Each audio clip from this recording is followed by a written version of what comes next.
يا مرحبا ترحيبة ترفع الراس، يصل مداها كل قصي وداني. هذه النسخة للاستماع فقط. هلا بصناديد حصريا على استديو زفات براس الفرح. هلا الفخر والعز تاج الزماني.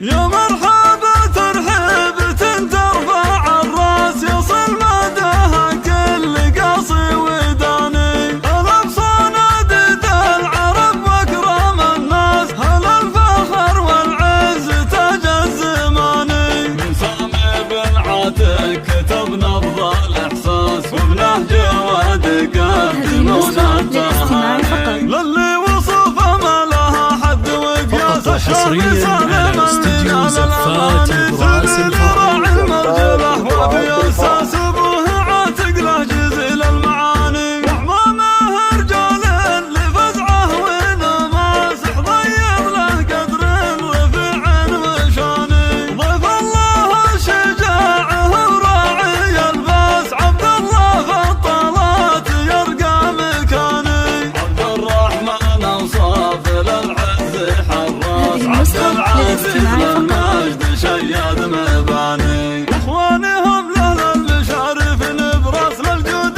سبقين وبلا تواني. وعيال عمي صيتهم مثل الالماس، لهم هجوس خط عذب البياني. عرسك يا سالم غير عن كل الاعراس، يفخر به اعمامي ويزهى اخواني. حصريا على استديو زفات براس الفرح.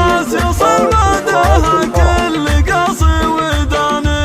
هلا بصناديد العرب واكرم الناس، هلا الفخر والعز تاج الزماني. من سامي بن عاتق كتب نبض الاحساس، وبنهج واد قدمون التهاني. للي وصفه ما لها حد وقياس، الشهم سالم اللي نال الاماني. سليل راعي المرجله وفي اساس ابوه عاتق له جزيل المعاني. وعمامه رجال لفزعه ونماس، ضيق له قدر رفيع وشاني.